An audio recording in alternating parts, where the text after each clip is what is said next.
కేరళంలో కూడా ఇప్పుడు కాంగ్రెస్ సంకటంలో పడేటటువంటి పరిస్థితి. ఒకవైపు వీడి సతీశన్, మరొక వైపు కేసీ వేణుగోపాల్. ఇద్దరూ కూడా అటు పార్టీ అధిష్టానంలోనూ, ఇటు రాష్ట్రంలోనూ కీలకమైనటువంటి నేతలుగా సరిసమానంగా ఎదిగినటువంటి నేతలు.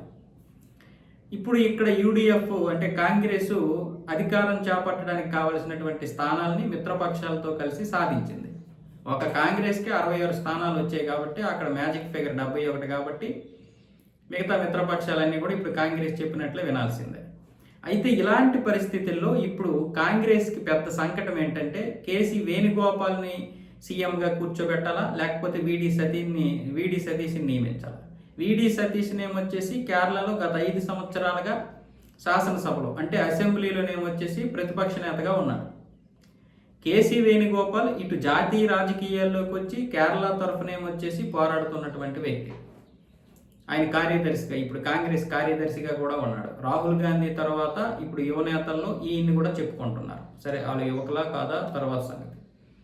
అయితే ఇప్పుడు కేసీ వేణుగోపాల్కి రాహుల్ గాంధీకి మంచి సాన్నిహిత్యం ఉంది. అందుకోసమని కేసీ వేణుగోపాల్ ఎలాగైనా సరే కేరళంలో సీఎం అవ్వాలని చూస్తున్నాడు. అయితే ఎక్కువగా ఎమ్మెల్యేలు కూడా కేసీ వేణుగోపాల్నే నియమించుకోవాలని అంటున్నారు, అంటే మద్దతు తెలుపుతున్నారు. కానీ ప్రజల్లో మాత్రం వీడి సతీష్నికే అవకాశం ఇవ్వాలని ఒక సాఫ్ట్ కార్నర్ ఉంది. వాళ్ళు నిన్న చాలామంది వీడి సతీష్ని అనుచరులు కావచ్చు, లేకపోతే కార్యకర్తలు కావచ్చు, అలాగే ప్రజలు కూడా చాలామంది వీడి సతీష్నికే సీఎం పదవి ఇవ్వాలని నిరసనలు, ర్యాలీలు కూడా చేశారు.